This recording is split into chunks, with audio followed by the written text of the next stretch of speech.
So Clare Bettison, Douglas East, MHK is joining us, and we're back on the rally item again because you've got a question.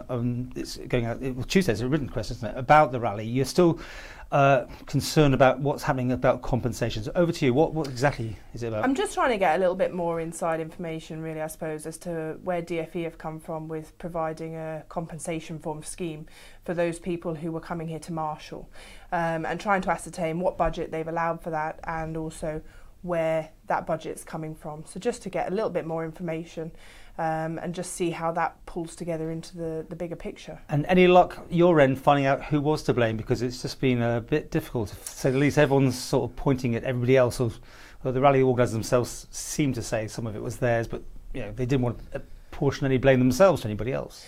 I think for me what's been the most unfortunate thing out of all of this is that without doubt there's some blame on every side, and I think that's normally the case when things go wrong. And I think what has now happened is, unfortunately, there's lots of accusations being thrown, a lot of negativity, and for me that can only be damaging going forward in the rally. And I think we should be now really looking to, you know, come together and actually say things didn't work out. How can we make that better for next time?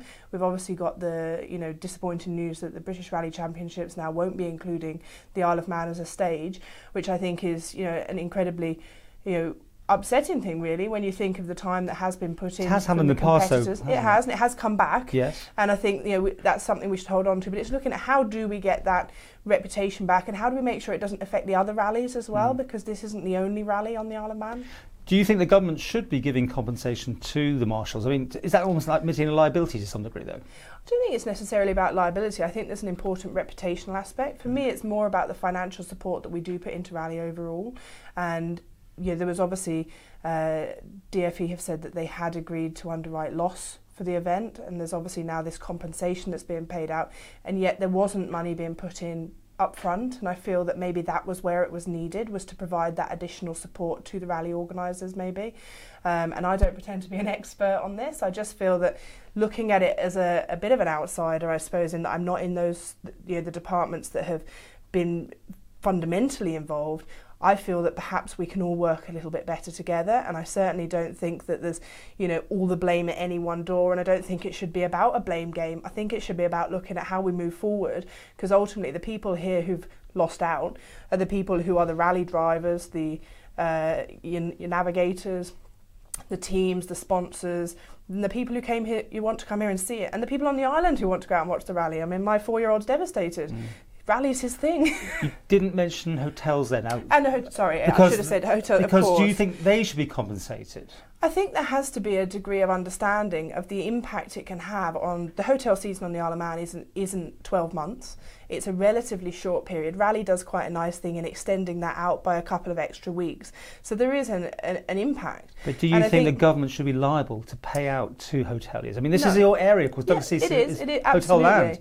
And I don't think necessarily it's about paying out. I think it's about finding the support mechanisms so things like this don't happen again. Because for a hotel, you're going to take on staff for those periods to staff your hotels, to make up your rooms, to provide the catering. If they're normally low occupancy periods, you may put some more money into that. So those things have already been put in.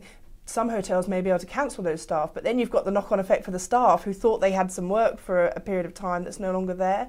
So for me, it's about the bigger picture, avoiding those circumstances happening again, and that is really key for me.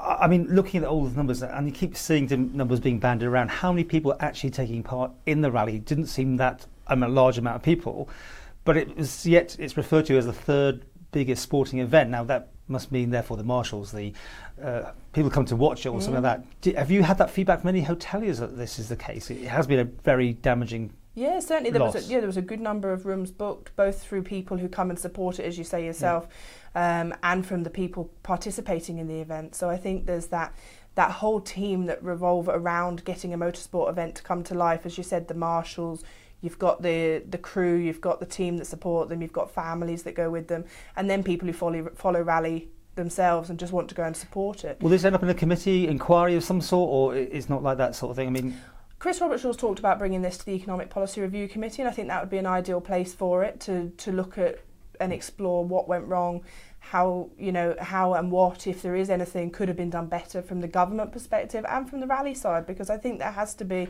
that discussion. But I just think that lots of negative media interviews aren't helpful. No, but it's been incredible. I mean, it's had lots of views before, because that's why we almost keep these things. When we realise there's traction on this story, I mean, people have been fascinated, and it hasn't played well, as you're saying. Do you expect to get the big answer, though, from your question? I don't think there normally is like one big answer that's going to solve everything, but I think if we can certainly come up with a few of the catalysts that led to the outcome, and we can help resolve those and ensure they don't happen again, then we can prevent some of the damage that might be caused, both reputationally and on the actual day-to-day of rally isn't happening for the people, both on the Isle of Man and further afield who've come here in the past to be part of this.